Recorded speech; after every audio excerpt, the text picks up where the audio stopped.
Y ya vamos a entrar un poquito en materia, ¿no? Porque ¿qué ha pasado, ¿no? Estas semanas. Es decir, ¿qué ha pasado con Trump, ¿no? Esa persona que han apoyado tanto los liberales. Que esto me parece un tema que me está haciendo mucha risa, mucha, porque ahora Rayo está un poco loco contra Trump, pero la cantidad de vídeos que ha hecho apoyándole y apoyando a toda la gente de cerca, ojo, él y muchos, ¿no? Lo digo por señalarle, por señalar esto, pero vamos, todos los que de esta corriente.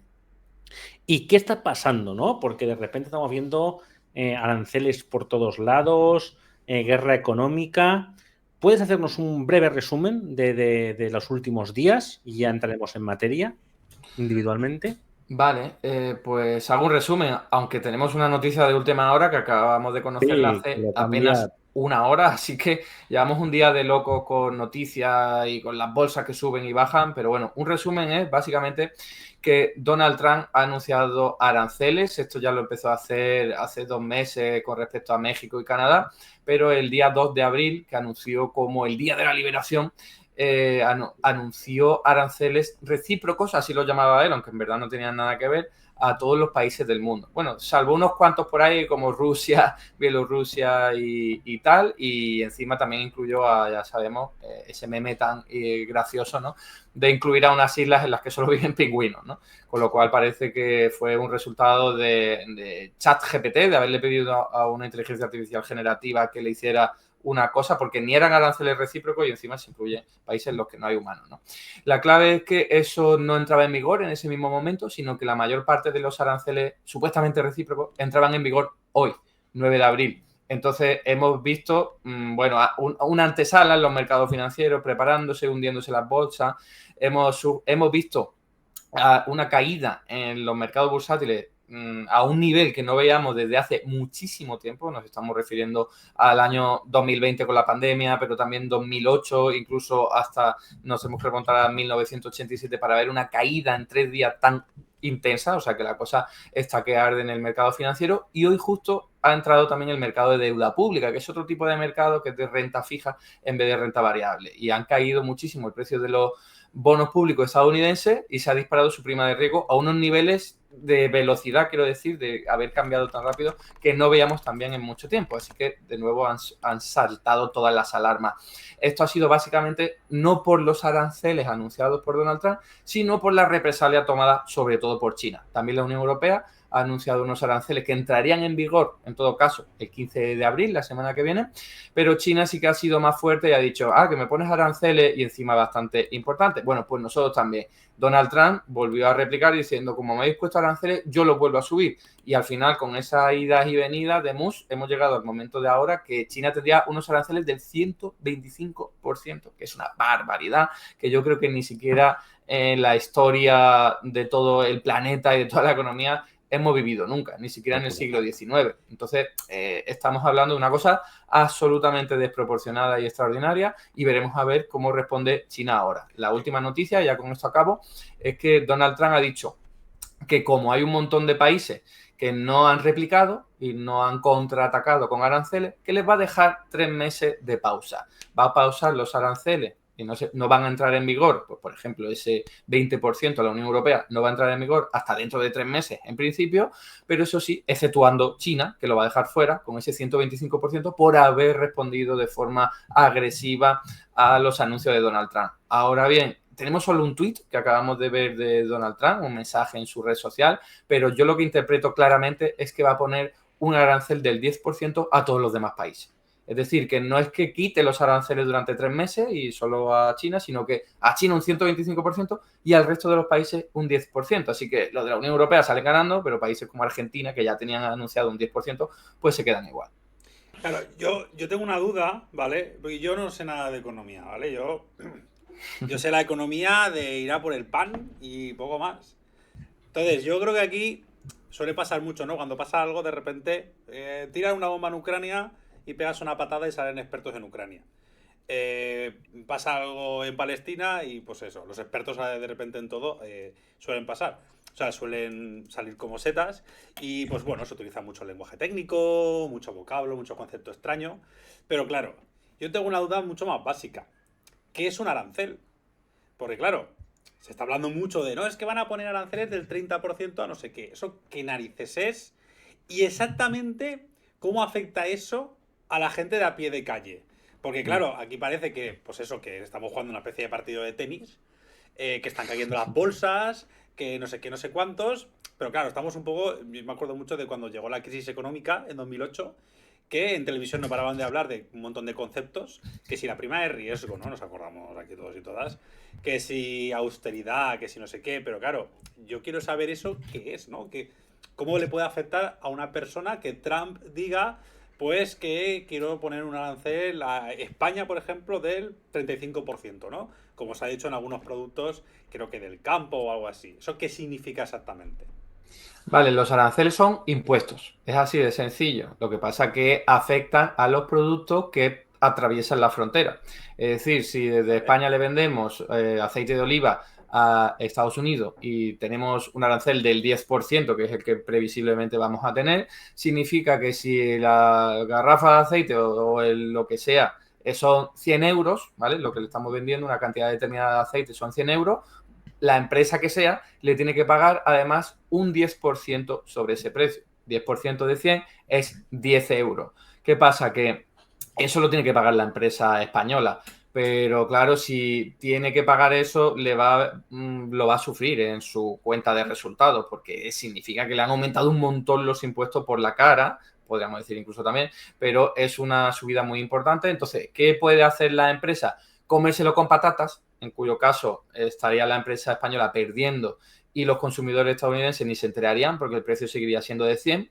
Pero lo que es más probable que ocurra y que suele ocurrir siempre es que las empresas no digan voy a pagar ahora todo este arancel, sino que voy directamente a trasladarlo al precio final del producto. Si me quiero quedar igual, como tengo que pagar 10 euros por cada 100 euros, pues entonces el precio final sería 110. Y de esa forma la empresa se queda igual porque está pagando 10 euros en impuestos por los aranceles, pero al mismo tiempo va a ingresar 10 euros por la venta del aceite y el que sale perdiendo son los consumidores de Estados Unidos, ¿no? Va a depender de lo que haga la empresa. Hemos visto recientemente, hablé ayer de ello, un estudio que se le pregunta a las empresas ¿cuánto aumentarían los precios? Y se ve como la mayor parte de las empresas responden exactamente lo mismo que me pongan de arancel, pero hay unas cuantas que responden un poco menos, hay otras que responden prácticamente nada y hay otras que responden con toda la cara del mundo yo aumentaría los precios más, ¿no? Que es como le echan aquí todo el morro para ganar todavía más dinero. Así que eso es el efecto de un arancel y si queremos poner un ejemplo muy vivo que acabamos de conocer por un estudio bastante bueno al respecto, es el iPhone. El iPhone es un producto que no es solo producirlo en un sitio y lo vendes en otro, sino que tiene muchos componentes, pues todos los procesadores, toda la pantalla, todo lo que tenga, se produce en diferentes partes del mundo, algunas en Estados Unidos, pero otras en Taiwán, otras en China, otras en Corea del Sur, otras en Japón, ¿vale? Entonces, cuando todas esas piezas atraviesan una frontera, tienen que pagar un arancel. Se encarece esa pieza y entonces el producto final se acaba encareciendo mucho más que el arancel resultante, porque sería el acumulado de todos los aranceles de todas las piezas. Según ese estudio, se estima que va a incrementarse el iPhone en más de un 55%. O sea que si ya son muy caros, imaginaos. Y esto lo mismo para los vehículos, que también tienen muchas piezas que vienen de otras partes del mundo y atraviesan varias veces la misma frontera. Acabo con lo siguiente. Un asiento de un vehículo atraviesa hasta 5 veces la frontera de Estados Unidos. Solamente el asiento, ¿vale? Porque tiene una serie de componentes que algunas se traen del sudeste asiático, pero esa pieza al mismo tiempo pasa a México para que se ensamble, luego vuelve a Estados Unidos donde funcionan con el marketing, luego se lo venden a una empresa de ensamblaje total en Canadá y luego vuelve a Estados Unidos para la logística. O sea que es un follón. Estamos viviendo en una economía globalizada en el que un mismo producto acaba atravesando muchas fronteras. No es como hace 100 años, que es el mundo que tiene, creemos, Donald Trump en la cabeza. Claro. Yo aquí una Una pregunta muy rápida. Sí. Eduardo, como economista, ¿tú crees que Donald Trump se ha cagado encima por el tema de los aranceles, la reacción del mundo y de su propio partido? ¿O no? Yo creo que presiones ha habido, eso por supuesto, pero porque no perdamos de vista que sus principales aliados, que son Elon Musk, Jeff Bezos y tal, o sea, se han pegado un batacazo tremendo. O sea, Pero Tesla se ha tremendo. hundido en un 50%. O sea, eso significa que por esa empresa Elon Musk ha perdido la mitad de su patrimonio, que veremos a ver cómo evoluciona luego la historia. Por eso ahora Elon Musk está tan cabreado, no sé si habéis comentado en alguna ocasión, que se ha vuelto en contra de Donald Trump y los Sí. más cercanos a Donald Trump incluso le han insultado y, bueno, o se han metido con él y Elon Musk les ha insultado a los demás diciendo que son tan listos como un ladrillo o algo así creo que ha dicho, ¿no? Sí. Entonces, todos sus aliados están sufriendo. Recordemos, si cae la bolsa, ¿quién pierde sobre todo? Pues los de Wall Street, que son los que han aupado a Donald Trump. Esto también tiene una lectura muy interesante porque Donald Trump ha dicho hoy mismo que le da igual eso, que sí que están sufriendo lo de la élite financiera, pero que él quiere ayudar al obrero, trabajador y además, añado yo, blanco hetero de la Claro. zona interior de Estados Unidos, que es su votante principal, ¿no? Entonces, aquí veríamos una vertiente de clase muy, muy interesante, porque parecería que Donald Trump se ha vuelto, yo qué sé, una especie de Che Guevara, ¿no? Ayudando a los obreros y persiguiendo a los de la élite financiera. Pero en cualquier caso, pues volviendo a lo que tú me comentabas, creo que y Donald Trump no sabemos muy bien lo que tiene en la cabeza, pero no perdamos de vista que a pesar de toda la presión que ha recibido y haber dado marcha atrás un poquito en esto, sigue manteniendo un arancel del 10% a todos los demás países, que un 10% es mucho, porque hoy día los aranceles promedios son en torno al 5% en el peor de los casos. Depende de los sectores, algunos que tienen más y otros sectores que no tienen prácticamente ningún arancel. Así que incluso aunque haya bajado esta amenaza y haya reducido su apuesta, sigue siendo muy elevada para los niveles que teníamos antes. Y bueno, en cualquier caso veremos a ver cómo evoluciona, porque a lo mejor mañana Donald Trump dice, pues nada, pues ya los quito, ¿no? Si es que esto, la verdad es que es un circo, porque así no se puede operar, no se puede hacer predicciones, cada día cambia de opinión, una vez dice una cosa, al día siguiente se desdice, y eso es lo que peor llevan los mercados financieros, porque yo siempre lo digo, a los inversores financieros, que normalmente son fondos de inversión y entidades bancarias, prefieren malas noticias a incertidumbre, porque con una mala noticia pueden operar, saben que las cosas van mal dadas, bueno, pues van a desinvertir o van a hacer lo que sea. Pero si hay incertidumbre, que un día pasa una cosa, al día siguiente otra, pues no saben qué hacer. Y compran, venden, invierten, desinvierten, y tenemos así la bolsa, que sube, que baja, el mercado de la deuda pública también, y esto es un follón, es un caos. Claro, yo otra pregunta que tengo con el tema de los aranceles, porque claro, a priori pudiera parecer, ¿no? Que si yo, por ejemplo, vamos a suponer que yo tengo un país, España, ¿no? Que fabrica aceite, ¿vale? Y yo le pongo aranceles al aceite que viene de fuera. Entonces lo que pasa es que el aceite que viene de fuera valdrá, pues, lo que tú has dicho, ¿no? 10 euros más que, que el aceite que yo produzco en España.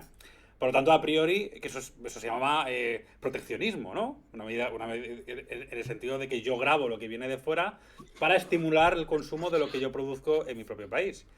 Entonces, a priori yo entiendo que los aranceles pueden tener un sentido positivo y tú has dicho que históricamente se ha utilizado.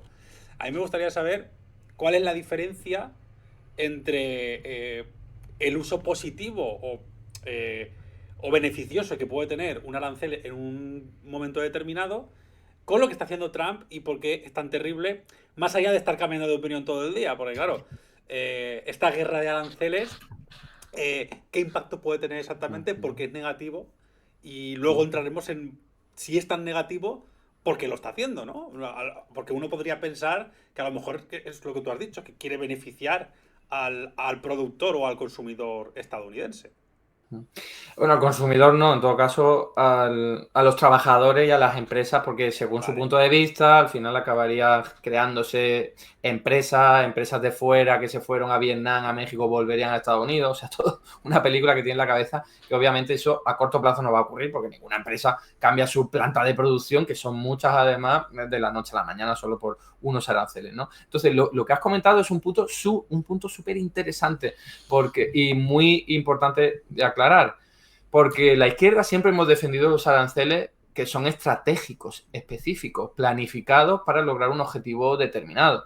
Por ejemplo, si acabo de crear una nueva industria y quiero darle tiempo para que se desarrolle y pueda competir, pues lo que voy a hacer es protegerla hasta que gane capacidades. Yo siempre utilizo un ejemplo que cojo de Ha-Joon Chang, que es Oye, tú a tu hijo con 16 años no lo envías directamente al mercado laboral porque con su formación y su educación no va a poder llegar muy lejos. Lo que haces es protegerlo como padre, como familia, como Estado, con becas, para que se forme, adquiera capacidades formativas y luego a lo mejor a los 20 años, 24, cuando sea, sale al mercado laboral y ya sí se pone a competir. Lo mismo con una industria que acaba de nacer.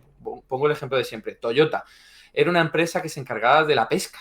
Y el Estado de Japón dijo, vamos a darle una vuelta, metemos mucho dinero, la protegemos de la competencia, porque obviamente los japoneses van a comprar preferiblemente un coche alemán que un coche japonés que acaba de crearse y que no tiene mucha calidad y tal. Pues así estuvieron más de 10 años sufriendo pérdidas. Y el coche de Toyota pues no era muy bueno, pero gracias a la protección de aranceles frente a vehículos alemanes, lograron ganar tiempo y al final acabar con coches muy buenos como los de Toyota, ¿no? Entonces, ese es el sentido de los aranceles, proteger a tu industria hasta que se desarrolle. Lo que está haciendo Trump no es eso. Porque Trump sí empezó siendo proteccionista en el año 2017, cuando llegó al gobierno, y dijo, a ver, que las lavadoras chinas me están fulminando el mercado porque son más baratas y más competitivas que las mías. Les pongo un arancel, las encarezco y ahora los consumidores estadounidenses me van a comprar las mías, las que se producen aquí. Lo mismo con los vehículos eléctricos. Esto también lo ha hecho Joe Biden y la Unión Europea, por cierto. Elevo mucho los aranceles a los vehículos eléctricos chinos, que desde hace 4 o 5 años son absolutamente competitivos, muy buena calidad, muy buen precio, y entonces les revienta el mercado y dice, le pongo un arancel. Pero lo que está haciendo Donald Trump es otra cosa. Porque si tú quieres proteger algo, vas a un sector en particular o incluso a un producto. No pones un arancel a todo el país, a todos los productos de ese país y encima a todos los países del mundo. Es que está claro que esto no tiene nada que ver con comercio, no tiene nada que ver con proteger una industria, tiene que ver con otra cosa, que ahí ya podríamos empezar a hablar qué es lo que tiene Donald Trump en su cabeza. Pero partamos de lo que él dice. Lo que él dice, que puede ser verdad o no, es que quiere acabar con el déficit comercial de Estados Unidos, que significa que Estados Unidos ahora mismo compra más productos del exterior, del extranjero, de los que vende al exterior. Que eso, por cierto, es algo positivo, porque pensadlo, están los consumidores de Estados Unidos beneficiándose de que en otras partes del mundo estemos levantándonos por la mañana, trabajando muchísimo, esforzándonos para producir cosas y enviárselo a ellos para que lo disfruten. Entonces, eso es un privilegio en términos de utilidad. Los estadounidenses ganan con el déficit comercial y lo pueden mantener durante mucho tiempo porque tienen la moneda del dólar y eso es algo que no se va a depreciar porque es la moneda de referencia internacional. Entonces, Donald Trump se quiere cargar el privilegio exorbitante de tener esa posibilidad, ese privilegio de poder tener déficits comerciales eternamente, porque los ciudadanos estadounidenses salen ganando. Así que es una locura, incluso desde sus propios parámetros, de su propio relato, no tiene ningún tipo de sentido cargarse el déficit comercial. Más allá de que, oye, si tienes un déficit comercial, a lo mejor es por algunos productos de China, ponle los productos, o sea, ponle aranceles a esos productos. No le pongas aranceles a países como Brasil, que tienen incluso un déficit comercial con respecto a Estados Unidos. Es decir, que Estados Unidos le vende más cosas a Brasil, pues que no tiene ningún tipo de sentido. Y eso es lo que él dice. Termino con lo siguiente. Hay gente que obviamente dice, no es esto lo que quiere conseguir. Una cosa es lo que él esté diciendo y otra cosa es lo que tenga en la cabeza. Y basándonos en experiencia que ya hemos visto, como, oye, Colombia, te pongo aranceles, a no ser que me aceptes la llegada de un montón de ciudadanos colombianos, ¿no? O sea, que los voy a deportar de Estados Unidos, pues no te los quito. Lo mismo con México, con lo del fentanilo y la seguridad, lo mismo con Canadá, ¿no? O sea, que parece que lo está utilizando más como arma de negociación que como un arma para hacer más justo el comercio, que es lo que él dice, ¿no? Hay gente que encima se viene más arriba y dice, no, es para bajar el tipo de interés de la deuda pública, cosa que ya se ha demostrado que eso no puede ser porque hoy mismo ha subido muchísimo, y otros que dicen, no, esto es para devaluar el dólar, para que le vaya luego mejor en el comercio, en fin, si me preguntáis a mí mi opinión, yo lo que creo es que Donald Trump, aparte de estar un poquito loco y un poquito zumbado, sí que quiere utilizarlo como medida de negociación, claro, pero no tanto para que los demás bajen sus aranceles, sino para conseguir otro tipo de cosas, que Europa me aumente el gasto militar, que China me conceda Taiwán, que Groenlandia sea para mí. Yo creo que va más por ahí. Claro, yo la pregunta que tengo aquí entonces, ¿vale? Vamos a suponer, a ver, yo pienso como tú, o sea, yo creo que el hecho de que Trump se haya vuelto loco, bueno, ya estaba loco, pero bueno, eso es otra historia. En cuanto ha llegado a la Casa Blanca en enero, o sea, ha sido un no parar de tomar decisiones apresuradamente cada cual más polémica que la anterior, cada cual más controversial que la anterior, hasta, bueno, dirigir el país al desastre, que vamos, me ha sorprendido hasta a mí, o sea, yo no me lo esperaba para nada. Entonces, me parece bastante obvio que después de haber lanzado un órdago a Canadá, Groenlandia, Dinamarca por extensión, Panamá, México y un largo etcétera, y también a Rusia con el tema de Ucrania y demás, si de verdad quiero utilizar los aranceles, el tema de, pues ahora te subo los precios a tus productos que vas a vender aquí, te jodes, ¿no? Porque al final es un poco eso. De facto es eso. ¿Por qué no lo plantea como una negociación? O sea, esa es la parte que yo no consigo entender. Es decir, ¿por qué no dice, mira, yo quiero esto, ¿vale? Quiero conseguir esto, porque además yo creo que no tendría problemas en decirlo. Y si no lo consigo, y si no me lo das, pues entonces te voy a subir los aranceles. O sea, esa es la parte que no entiendo. Es decir, yo tengo la sensación, evidentemente no creo que sea así, pero tengo la sensación de que es una cuestión a veces más de lanzar misiles por una cuestión de ego, por una cuestión de echarle un pulso a alguien, porque sí. Y luego ya veremos con qué negocio, ¿vale? Es decir, una cuestión de decir, aquí estoy yo, ¿vale? Yo soy de Estados Unidos y yo puedo hacer esto y lo hago. Y luego ya veré qué rentabilidad saco. Antes que el hecho de tener en realidad una estrategia o un plan para poner esos aranceles y conseguir esos objetivos. Esa es la parte que yo no consigo entender y quiero saber tú qué piensas exactamente, ¿no? Claro, es que no lo entienden ni tú ni nadie, porque es que es muy confuso. Tiene toda la razón, porque si de verdad quisiera utilizarlo como arma negociadora, es que no creo que hubiese ningún problema en decirlo. Porque además él negocia muy fuerte, en plan, te pongo los aranceles y ahora vamos a negociar, ¿no? Es como si tú ahora le secuestras el hijo a alguien, le pones una pistola en la cabeza y dices, venga, vamos a negociar el precio de nuestra compraventa, o sea que es una locura. Pero es verdad que también en las tácticas negociadoras hay cosas que te callas, ¿no? Estamos también, por ejemplo, cuando la gente juega al póker o juega al mus, va a hacer un all-in o un farol, ¿no? ¿Cómo se llama? Un all-in o un órdago y no lo dice. Claro, no le dice al otro, te estoy haciendo un órdago, claro.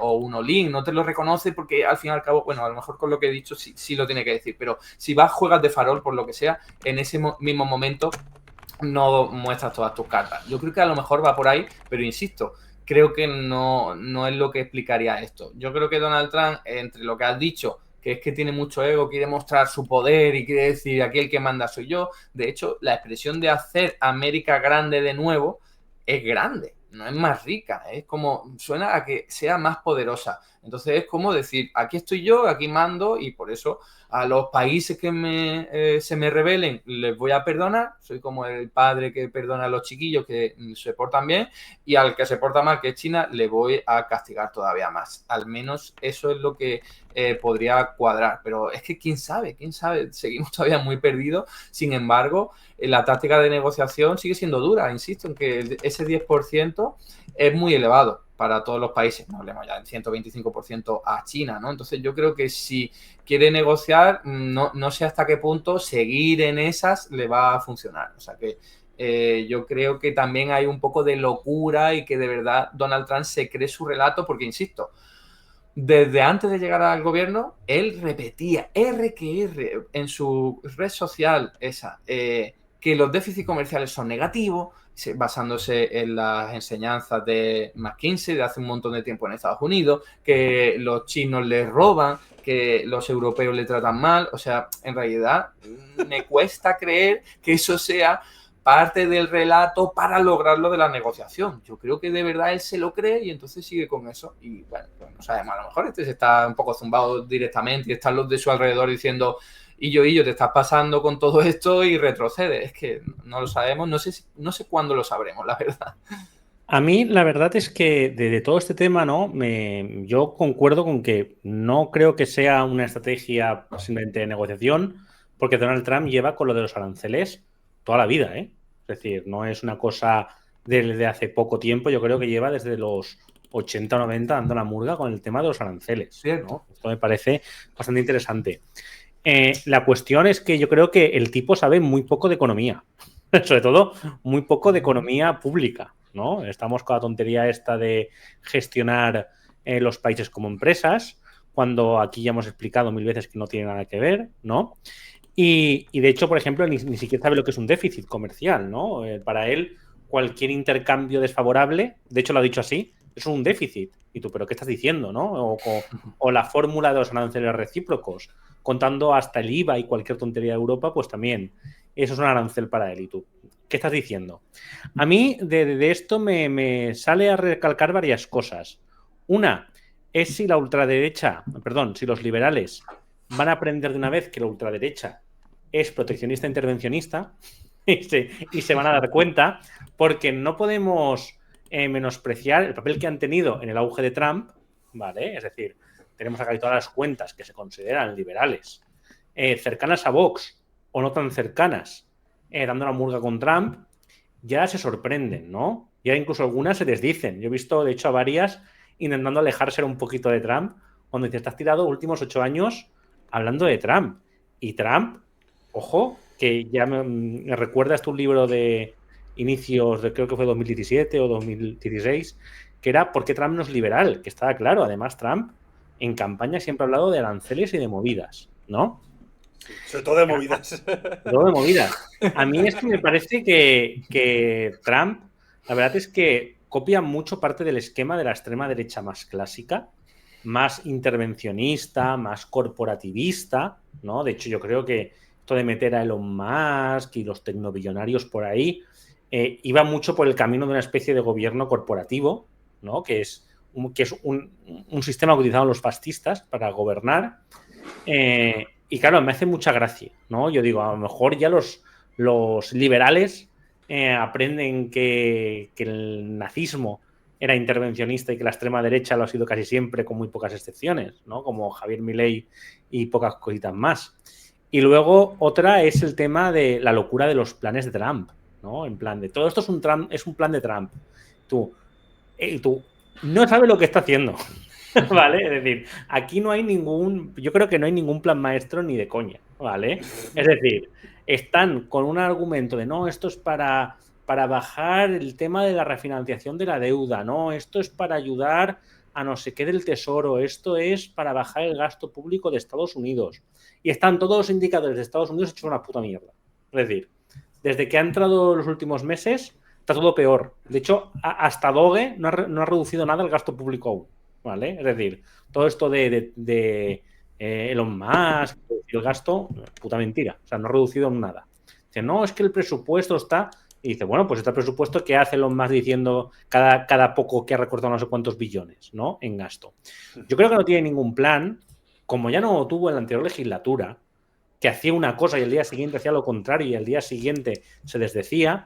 Sí que es verdad que puede ser un negociador muy duro, pero yo creo que no sabe ni lo que está haciendo. ¿Vale? Es decir, y que tampoco ha calculado bien la respuesta y también la respuesta interna, porque si la respuesta es solamente externa, yo creo que hubiera dado igual. Es decir, si al fin y al cabo es la izquierda la que lo critica y la gente consideran gobiernos enemigos, pues le puede dar igual.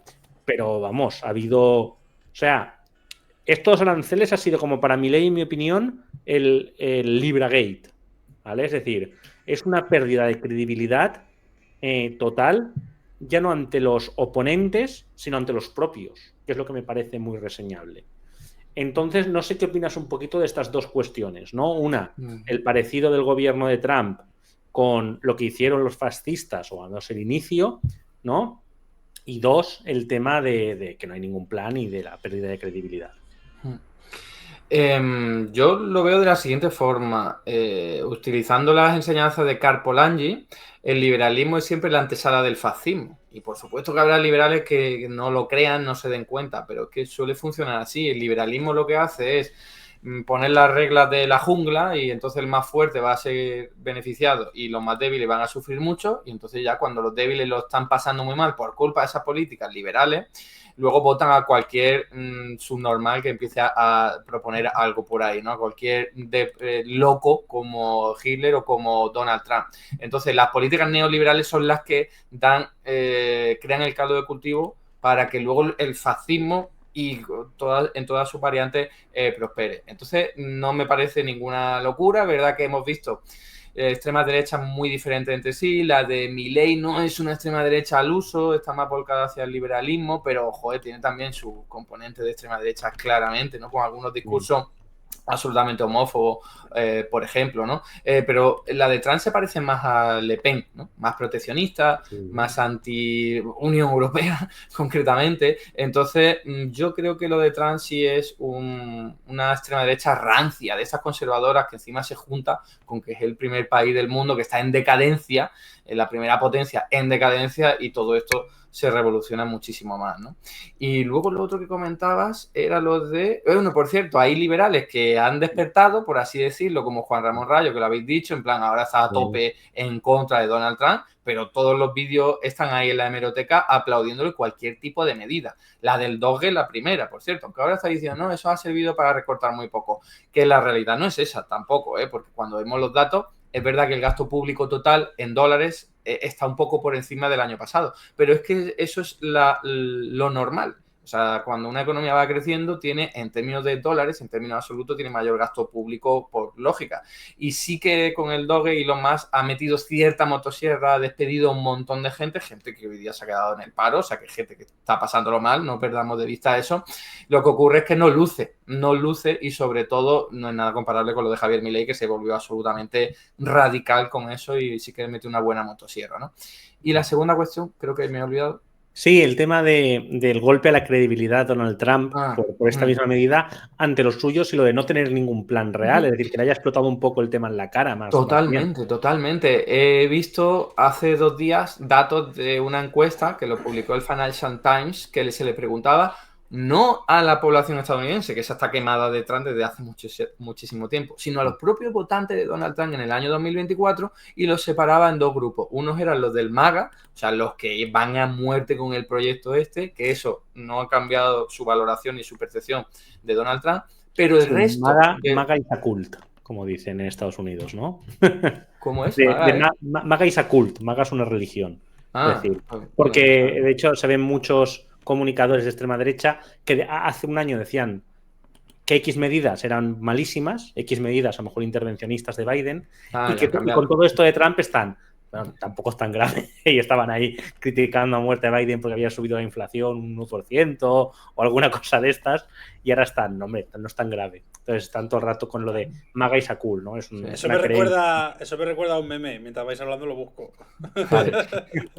Pero es que es así tal cual, son fanáticos. Es que estamos viendo cómo todos los indicadores que ellos siempre han puesto encima de la mesa como válidos, que es el Producto Interior Bruto, la bolsa, las expectativas de inflación, que desde la izquierda hemos dicho es mejor mirar el desempleo, la pobreza, la desigualdad, pero son sus propias coordenadas las que están fallando.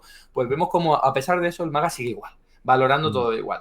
Bueno, pues el resto de votantes de Donald Trump en el año 2024 sí ha habido una caída tremenda, o sea, sigue siendo alta el apoyo, pero ha pasado a lo mejor del 80% al 60% o al 50% en temas como apoyo a Donald Trump, en temas como empleo, como inflación. Lo único que no ha cambiado es inmigración, que eso hemos visto en esas encuestas que siguen igual, o sea, siguen dándole su apoyo, pues porque está deportando gente y eso es lo que quieren los votantes, ¿no? Supongo. Así que estamos viendo cómo hay ahí una erosión muy rápida, porque no perdamos de vista que Donald Trump no lleva ni 3 meses en el gobierno, porque lo de Javier Milei al menos la lió parda, la cagó en 1 año y pico después de gobernar con eso de la criptolibra, ¿no? Que fue una barbaridad, fue algo absolutamente aberrante, ¿no? Y ya que nombraba a Juan Ramón Rayo está por un lado y ahora está como deshaciendo todo el apoyo que le dio a a Donald Trump, que bueno, a Milei lo banca totalmente, al 100%, totalmente. Pero luego tenemos a gente como Daniel Lacalle, que sigue ahí R apoyando a Donald Trump, a pesar de que este hombre se denomina liberal en lo económico, pues está a tope diciendo los aranceles son buenos, el día de la liberación es bueno para ti, o sea que es increíble el jardín que se está metiendo. También es verdad que la credibilidad de este hombre es que está por los suelos y ya no tiene nada que perder, pero me sorprende que haya todavía mucha gente que siga escuchando a este hombre, porque es que dice parida tras parida, es el economista de derecha peor, con menos rigor y menos seriedad de todos los que yo conozco. Es un militante de la derecha y del programa que sea. Y no olvidemos que también, me imagino que lo habéis sacado en algún momento, Isabel Díaz Ayuso también aplaudió el nombramiento de Donald Trump y no he escuchado ninguna declaración reciente, pero no me extrañaría que siguiera R apoyándolo, ¿eh? Aunque bueno, Feijóo es verdad que se ha desmarcado bastante de Donald Trump. Sí. A mí hay un tema más que también me hace mucha gracia, que es la ficción esta, que he hecho que lo has comentado un poco, que esto... Ese es el meme. Es maravilloso en este episodio hacer una referencia a la película Los pájaros. Muy bien. Vale. Cuando en Padre de Familia viajan a un estado del sur. Bueno, pero son gente muy cercana, muy altruista, muy solidaria, tal, muy familiar. Y viajan y paran un momento en una gasolinera. Está todo en silencio.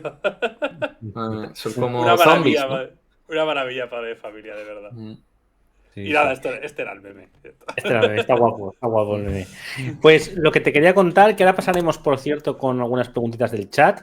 Si alguien ha hecho alguna pregunta hace un rato, por favor, si la puedes repetir para que las tengas así todas a mano. Aquí ha habido una pregunta. Sí, un segundo, te digo una cosa más, Eduardo.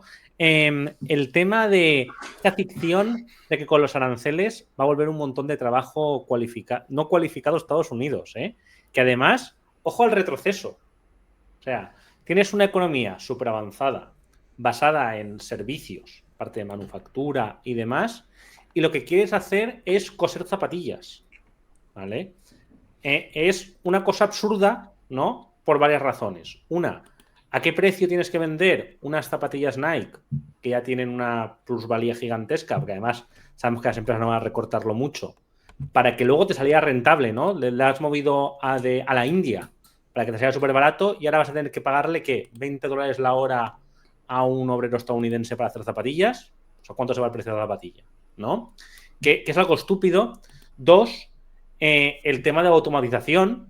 De hecho, aunque Trump está con este discurso, es que ni los suyos se lo creen. No sé quién ha sido, es un cargo republicano, un funcionario además, que ha dicho que, a ver, que esto no van a volver los empleos industriales, porque las fábricas están automatizadas, ¿vale? Lo que puede crearse es algo de trabajo para automatizar, pero no el trabajo obrero, ¿no? Que dices, joder, es que es un poco básico, ¿no? Entonces, todo esto pues puede tener algo de efecto en el empleo, porque puedes obligar a las empresas a volver a localizarse en tu país, pero en este discurso medio obrerista de Trump, yo creo que poco efecto. No sé cómo lo ves en ese aspecto. A corto plazo, ningún efecto. Ya lo he más o menos mencionado antes. Esto que estás comentando es súper interesante porque encima es transversal un poco a las demandas de la izquierda, ¿no? O sea, nosotros desde la izquierda siempre hemos criticado la globalización porque el diagnóstico de Trump es correcto. Es decir, cuando una economía se liberaliza y aplica medidas liberales, volvemos a lo mismo de las enseñanzas de Karl Polanyi, lo que ocurre es que hay muchas empresas en Estados Unidos que pasan a realizar su actividad al otro lado de la frontera o al otro lado del Océano Pacífico porque les sale más barato. No solo pagar salarios, sino también pagar menos impuestos, pasarse por el forro medidas de control sanitario, control medioambiental. Entonces, desde la izquierda hemos dicho, cuidado, que eso lo que está haciendo es provocar doble daño. Por un lado, deja un hueco en las economías como las de Estados Unidos, porque cuando se va a una gran empresa industrial, había muchos comercios y muchas empresas que hacían su negocio en torno a ellas, le daban productos, le daban materia prima, los trabajadores iban a comer a las cafeterías de al lado, a los comedores, entonces a los bares, entonces todo eso se acaba perdiendo y genera mucho desempleo. Gente que lo ha pasado muy mal y que sigue pasándolo muy mal, que son el votante típico de Donald Trump. Entonces, hay varias formas de resolver eso, que es un drama, evidentemente. Bueno, el otro factor negativo que se me ha olvidado decir es que estás incrementando la presión medioambiental porque ahora tienes que traer un producto de la otra parte del mundo que exige mayor consumo de combustibles fósiles, mayor contaminación, encima los residuos se generan en países en desarrollo en vez de generarlos en los tuyos, o sea que tiene un montón de costes negativos y desde la izquierda hemos dicho vamos a organizar todo esto para que sea, sí, una globalización, no se trata de estar aislado del resto del mundo, pero vamos a hacerlo con criterios sociales y medioambientales y ahí los aranceles pueden jugar un papel muy importante. Por lo tanto, podríamos poner aranceles, por ejemplo, a Nike, ¿no? Para que no utilice mano de obra semiesclava, para que no pague tan poco a sus trabajadores, para que no se salte tantas medidas medioambientales, y el precio aumentaría, el precio de las Nike. Pero eso no sería un problema porque estaríamos integrando cierta parte del coste social y medioambiental y laboral que tendría que tener. O sea, que nos hemos acostumbrado aquí a ser los amos del mundo comprando cosas ultra baratas que no deberían ser baratas, porque si es barato es porque estamos pagando muy poco a los trabajadores, ¿no? Lo que ocurre es que eso es una medida muy diferente a la de Donald Trump, que es locura, porque dice, pongo aquí aranceles, un muro gigantesco, y ahora si quieren producir y venderme estas cosas, tienen que venir aquí. Sabemos que eso a corto plazo es inviable, es absolutamente inviable. Ya hemos visto, de hecho, como algunas empresas están cancelando la producción en Estados Unidos, porque no ven esto claro con la incertidumbre, y Donald Trump ha dicho, o lo dijo ayer, están viniendo muchas empresas a nuestro territorio, como y mencionó Apple, dice, Apple va a hacer ya todos sus iPhone aquí en Estados Unidos. Eso lo dice él, a mí me cuesta mucho creerlo, ¿no? Porque ya cuando tienes la cadena productiva que se ha ido desgajando desde los años 70, 80 y 90 durante un montón de tiempo, pues eso no lo puedes rehacer de la noche a la mañana, es que es absolutamente imposible. Y el efecto que sabemos que va a darse a corto plazo es un incremento importante de los precios, solamente por el arancel, que va a perjudicar a quienes menos renta tienen en tu propio país. A no ser que les ayudes de alguna forma, esa gente se va a cabrear todavía más contigo, porque el obrero que está desempleado de Dakota del Norte o de Detroit, donde sea, va a tener que gastarse más de su poca renta para consumir productos. Se van a cabrear mucho, a no ser que le des ayuda o lo logres solventar de alguna forma. Y termino con lo siguiente. Yo lo que haría sería algo muy diferente. En vez de crear todo este pifostio con los aranceles masivos y tal, para tratar de que vengan empresas a tu territorio, aprovéchate de tu privilegio exorbitante como Estados Unidos, que puedes crear muchos dólares sin que se deprecien, para garantizar puestos de trabajo a toda esa gente que ha perdido su empleo en Estados Unidos, normalmente en la zona de interior, en las zonas que antes eran muy industriales. Garantíceles un puesto de trabajo, porque no necesariamente tiene que ser producir zapatillas. Hoy día necesitamos trabajo en los cuidados a niños y adultos dependientes, a ancianos, hablamos también de cuidado de la fauna y de la flora. Hay un montón de trabajo por realizar y podemos emplear a muchísima gente. Entonces yo creo que esa sería la fórmula más social y más potente desde un punto de vista de la izquierda. Y nada, ya pasamos a los comentarios, o si Adrián tiene alguna cosita que comentar. Solamente quería puntualizar también algo muy curioso que he leído, ¿vale? Que es que los altos funcionarios estadounidenses, algunos de ellos han nombrado que, bueno, que los nuevos trabajos obreros que se creen, las fábricas y tal, porque otros sí que piensan que eso se va a crear, pues pueden ir a trabajar ahí los funcionarios federales que han sido despedidos.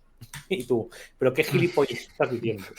¿Vale? Es decir, ¿quieres despedir a funcionarios que hacen un trabajo intelectual y además que estamos viendo, ya de hecho hay artículos además en periódicos tan poco sospechosos de ser progresistas como El Confidencial, ¿no? Con una línea bastante liberal en la mayoría de casos, que dicen que despedir a tantos funcionarios le puede salir muy caro a Estados Unidos, porque hacen tareas esenciales, ¿no? De decir, bueno, te ahorras X sueldos, pero a lo mejor ese funcionario vigila la corrupción, o ese funcionario vigila no sé qué acuerdo, y te lo estás cargando y a lo mejor hace, o sea, un error de esa persona o que alguien no esté vigilando le cuesta al país no sé cuántos millones, ¿no? Sí, sí, así es. Lo que pasa es que tampoco tendríamos que martirizarnos si hay gente que, habiendo perdido su puesto de trabajo, no por esto, obviamente, porque echar a los empleados públicos por el doble de la motosierra es una barbaridad, claramente. Dicen, no, esta gente no hace trabajo. Ya veremos como bien señala las consecuencias negativas que va a tener. Igual que en Argentina, que han paralizado la obra pública, que es una barbaridad, que solo los países más pobres del mundo hacen eso.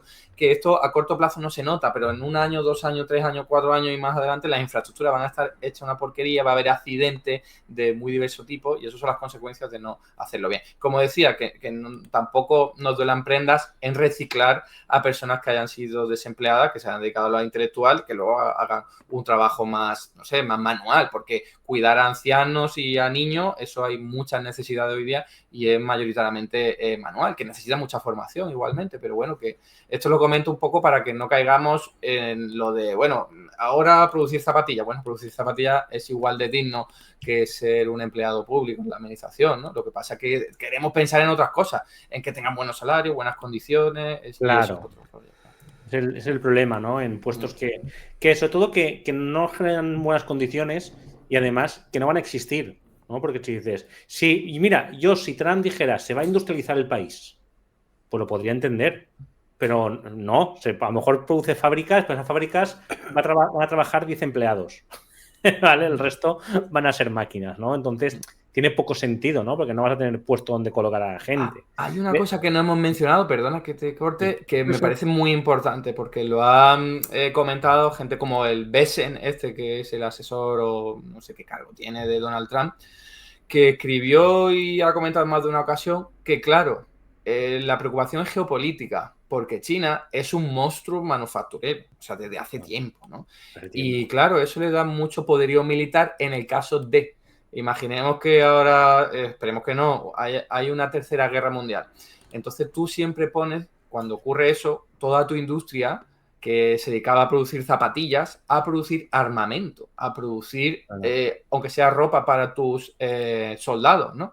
Y eso es lo que hizo Estados Unidos durante la Segunda Guerra Mundial, también lo hizo la Unión Soviética, aunque partía de más atrás, y lo hacen todos los países cuando están en guerra. Entonces, si hubiese una Tercera Guerra Mundial, China tendría mucha ventaja y eso es algo a tener en cuenta, que claro, esto hablar de Tercera Guerra Mundial o que a China le interesa el conflicto es algo absurdo porque no es así para nada, pero es la preocupación que tienen en la cabeza de si hubiese una Tercera Guerra Mundial, China nos barrería porque puede producir como 10 veces más de barcos que nosotros podemos producir. Entonces tendría muchas más fragatas, muchos más buques militares y esto es, creo, lo que preocupa un poco también a la administración Trump. Quieren recobrar su poderío manufacturero para que no pasen cosas así, que de todas formas no lo he mencionado, pero ocurrió en pandemia, ¿no? La capacidad de producir mascarillas, ¿no? Pues China podía y nosotros no, porque la industria estaba allí y la habíamos deslocalizado. Efectivamente. Pues no sé si queréis comentar alguna cosa más, Adrián. Si no, pasamos a algunas preguntitas, porque sí, pues tengo las preguntas y... vale. Pues mira, Belmantes, nos dices una preguntita que es básica, pero bueno, que puede ser interesante. Si dos países usan monedas diferentes, pero quieren comerciar, ¿cómo lo hacen? Sí, es básica, pero súper importante, porque a veces se dan cosas por supuestas y en realidad a veces nos engañan con eso. ¿Qué es lo que ocurre cuando dos economías quieren comerciar? Pues normalmente se utiliza el dólar, ¿vale? El dólar es la moneda de referencia a nivel internacional, porque ya todas las infraestructuras financieras y monetarias están ya utilizando el dólar, en parte por la presión de Estados Unidos, después de todos los organismos que creó a partir de la Segunda Guerra Mundial, con el sistema de Bretton Woods, el FMI, el Banco Mundial, que te prestan dinero en dólares. Cuando tú como país quieres comerciar en otra moneda, como hizo Saddam Hussein en el año 2003, ¿qué es lo que ocurre? Que te crean una guerra y te la arman, basta, ¿no? Ahí porque lo que quieren es que utilices su propia moneda. La moneda es una herramienta de poder. Entonces, cuando vemos intentos como la de los BRICS o mejor dicho, Mercosur, que tienen siempre en la cabeza la idea de crear una moneda no única, pero sí común para el comercio, porque es absurdo que entre Argentina y Brasil comercien en dólares, porque es lo que hacen, es así. Cuando hay intentos de crear una moneda común, siempre aparece todos los organismos internacionales, toda la presión de Estados Unidos diciendo no hagáis esto, que todo se va a ir al garete, que es mucho peor, pero porque va en contra de sus propios intereses. Así que la pregunta es sencilla, pero nos habla de cuestiones relacionadas con el poder. Al final, cuando tú utilizas otra moneda, te vas a volver enemigo de Estados Unidos, a no ser que sea su aliado comercial, como la Unión Europea hasta este momento, ¿no? Que utiliza el euro, o como, por ejemplo, Japón, ¿no? Que tiene, o la libra esterlina. Claro, son aliados de Estados Unidos, entonces no importa tanto. Buena explicación. Vale. Luego, aquí nos dices, Belmantes, lo que yo no entiendo, que va relacionado con la... Bastian, eso, que le has hecho varias veces. Lo que yo no entiendo es qué poder le da a China el hecho de tener 700 millones de deuda estadounidense. ¿Qué puede hacer China con esa deuda para dañar la economía de Estados Unidos? Bueno, imagino que venderlo todo y hundirla en la miseria. Pero Eduardo nos lo puede explicar mejor. Muy interesante esta pregunta porque hay gente que está alarmando con esto. Dice, oye, que hay un montón de deuda pública, que son bonos públicos emitidos por el Tesoro de Estados Unidos, que están en la posesión de chinos, que mayoritariamente son inversores financieros o el Banco Central de China. Entonces dice, si retiran la deuda pública, se va a encarecer. Y a ver, en realidad eso podría ocurrir. Quizás es lo que ha ocurrido hoy, no lo sabemos muy bien porque todavía no hemos analizado los datos, no ha dado tiempo. Pero en cualquier caso, no hay ningún tipo de peligro para Estados Unidos que ocurra eso, por varios motivos. Primero, Estados Unidos tiene muchísima más deuda pública colocada en otros sitios, o sea que aunque China retire toda su deuda pública, no va a afectar mucho al total que tiene la deuda pública. No sé si los chinos tienen en torno al 3% de toda la deuda pública de Estados Unidos, o sea, es muy poquito en comparación con toda la que tienen. Y más allá de eso, pensemos que cuando un chino invierte en Estados Unidos, en deuda pública, ¿con qué unidad monetaria se la compra? Solo con dólares. Dólares estadounidenses. Es la moneda que crea a libre voluntad sin ningún tipo de coste y puede crear tantas como quiera el Banco Central de Estados Unidos, que es la Reserva Federal. Entonces, no hay ningún tipo de problema ni de quiebra ni de que se te vaya a encarecer el pago de deuda pública, porque al fin y al cabo la Reserva Federal puede crear tantos dólares estadounidenses como quiera. Que llega un chino, un inversor chino y dice, te retiro esto. Bueno, devuélveme los dólares. Bueno, no hay ningún tipo de problema de impago porque Estados Unidos puede crear los dólares y se los puede devolver. El único coste que podría tener es depreciación de la moneda. Pero ojo, porque esto es lo que quiere Donald Trump. Donald Trump considera que o que puede querer, ¿no? Si partimos de que no sabemos muy bien qué es lo que quiere, qué es lo que tiene en la cabeza. Porque el dólar está muy apreciado, artificialmente apreciado por el poderío militar y monetario de Estados Unidos al que nos acabamos de referir, que impone por la fuerza la utilización de su moneda en todo el mundo. Entonces la gente se queda con los dólares, los bancos centrales se quedan con los dólares, las empresas se quedan con los dólares y eso aprecia porque todo el mundo la demanda. Entonces eso te viene mal para el comercio. Y esto es un diagnóstico que hace bien Donald Trump, porque tener un dólar muy apreciado te viene mal para exportar tus productos. Entonces, si los chinos, los inversores, el gobierno y los agentes económicos retiran todos esos dólares de deuda pública, pensad que están convirtiendo dólares en forma de deuda pública y lo convierten en dólares en efectivo. O sea que ahí en realidad no hay ningún cambio. Lo que sí podría hacer algo de daño es esos dólares en efectivo, ahora los cambio a otra moneda. Eso sí que podría depreciar la moneda, cambiaría el régimen internacional si lo hicieras de forma masiva, régimen monetario internacional, pero insisto que eso le podría venir bien para el relato de Donald Trump, que es, quiero un dólar más barato para que no me salga tan caro comprar cosas fuera y para que me salga mejor vender cosas fuera, reduciendo así el déficit comercial, que es lo que tiene este hombre en la cabeza. Eso sin duda, porque lo repite todo el rato. Muy bien. Muy interesante, la verdad. Sí. Vale, ¿tenemos alguna preguntita más al respecto? A ver. Mira, Avellana de la Colina, más que una pregunta, nos dice: China vende toneladas de productos a Estados Unidos, lo que genera un superávit comercial. Recibe más dólares de los que gasta. En lugar de dejarlos parados, compra bonos del tesoro. Además, eso ayuda a mantener alto el valor del dólar y bajo el valor del yuan. ¿Por qué le interesa? Porque sus exportaciones se vuelven más baratas para otros países claves para una economía tan orientada a exportar. Además, es un as en la manga. Más o menos está bien explicado eso, que ha sido una respuesta que ha hecho otra. ¿Vale? Sí, lo ha hecho muy bien. O sea, no sé quién ha sido, pero sí, con una concepción adecuada de cómo funcionan los intercambios comerciales con las divisas. Porque, efectivamente, cuando China vende un producto a Estados Unidos, recibe dólares. ¿Qué hace la empresa que tiene los dólares? Parte de los dólares se los puede quedar porque le viene bien a la empresa para comprar otras cosas o para protegerse frente a alguna inclemencia financiera, pero otra parte las va a cambiar por yuanes, porque tiene que pagarle a sus trabajadores en yuanes, porque tiene que pagar impuestos en yuanes, porque tendrá que comprar otras cosas en China en yuanes, ¿vale? Entonces, cuando el Banco Central recibe esos dólares, porque a cambio le ha dado los yuanes a la empresa, ¿qué hace con ello? Dice, esto me lo quedo. ¿Por qué? Porque es muy valioso a nivel internacional. Para comprar cosas. Ya estoy diciendo que la mayor parte del comercio internacional se hace con dólares, así que perfecto.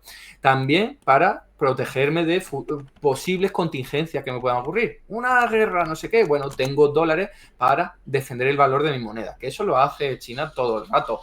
mantiene baja la cotización de su propia moneda, el renminbi, el yuan, para hacer más competitivas sus exportaciones. ¿Cómo lo hace? Pues como tiene una cantidad ingente de dólares en su banco central y también en empresas públicas estatales, pues tiene de lo lindo, o sea, tiene un bazooka, tiene suficiente arsenal para defender su moneda a toda costa, es decir, mantenerla artificialmente depreciada. Que esto es siempre lo que le ha echado en cara Donald Trump desde hace muchísimo tiempo. Ha dicho, oye, China está haciendo trampas porque baja la cotización de su moneda y así salen mucho más competitivas sus exportaciones. Tiene razón, pero hay otras formas de combatir eso que generando aquí toda esta catástrofe arancelaria y esta guerra que estamos viendo. Claro, una cosa que quería comentar con el tema de los aranceles, claro, bueno, hacía tiempo con Juanfran también lo he hablado y lo hablamos aquí muchas veces, que es inevitable hacer ciertos paralelismos y analogías con todo lo que está pasando estos últimos años, con lo que pasaba hace 100 años, los años 20, años 30. Claro, lo que vino antes de la Primera y de la Segunda Guerra Mundial fue lo siguiente: un aumento de los extremismos brutal y de los radicalismos, un auge y una llegada de personas autoritarias al poder, un auge también de ideologías autoritarias como el supremacismo, el imperialismo, etc. Y también uno de los puntos fue una guerra arancelaria. Esto se menciona poquito, pero el uso del proteccionismo como una medida para confrontar a países que estaban en pleno ultranacionalismo y repliegue hacia atrás, eso fue la antesala a las guerras mundiales que vinieron después. Evidentemente la situación no es exactamente la misma, pero claro, yo con cada cosa nueva que va pasando digo, joder, es que, y encima Europa hablando de rearme y de pollas en vinagre y de guerras muy localizadas, que dices, hostia, es que es una situación compleja. Con esto lo que quiero decir es, la pregunta sería, aunque bueno, podemos reflexionar, yo creo que tanto nosotros como el chat, porque no creo que nadie tenga la respuesta, es qué nos espera, ¿no?, en un futuro con estas decisiones que está tomando este señor, sobre todo si sigue teniendo un respaldo que yo creo que se le acabará, porque claro, salía creo que ayer una noticia del Mundo Today, ya sabéis, es una página paródica, que decía algo así como el fascismo cuesta dinero, la nueva esperanza del antifascismo o algo así, ¿sabes? La democracia. Claro, exacto, una nueva esperanza para la democracia. Entonces, claro, si apoyar a la extrema derecha me va a costar dinero, pues igual ya la dejo de apoyar, ¿sabes? Que es como, eso podría pasar, pero claro, la historia también nos dice que históricamente las élites económicas en periodos de crisis han terminado apoyando al fascismo porque la alternativa es ceder privilegios, ¿no? Entonces, ¿cómo lo ves tú o cómo lo veis? Y desde el chat también, si podéis comentar un poquito qué os parece, hacia dónde nos dirigimos, ¿no? Con toda esta basura, pues estaría interesante. A ver, yo creo que tirando del hilo que has puesto encima de la mesa de que son mundos muy diferentes, pero y que ahora voy a mencionar eso, es normal que todo esto dé un poquito de miedo. Voy a decir un poquito porque tampoco quiero llegar al alarmismo ese de mucha gente diciendo, ostras, estamos ya a las puertas de la Tercera Guerra Mundial, que para nada lo veo así. Pero es el resultado obvio de que ya no hay un único actor hegemónico en el planeta, que antes era Estados Unidos. Antes de que lo fuera Estados Unidos, el Reino Unido estaba en descomposición y ahí es donde empezaron a surgir todas las rivalidades por tener un mundo que no fuera tan multipolar y un montón de conflictos por ahí. Desde que Estados Unidos ha sido el hegemón y se ha pasado por el forro un montón de derechos humanos, ha creado un montón de guerras y tal, vale, muy bien, eso es cierto, claro que sí, pero al mismo tiempo ha mantenido un cierto orden para quienes le jugaban en su juego, ¿no? Como Occidente en general, ¿no? Europa en general y otros aliados. Entonces, eso ahora está en entredicho. Hay una pulsión porque aparecen nuevos agentes económicos, no solo China, también India, se habla poco de ellos, Sudáfrica, Brasil. Entonces, estamos viendo cómo hay otros actores. Encima, Estados Unidos empieza a perder cada vez más peso y ahí es donde empiezan a aparecer las fricciones y gente loca y zumbada como este hombre que quiere hacer a América grande otra vez, ¿no?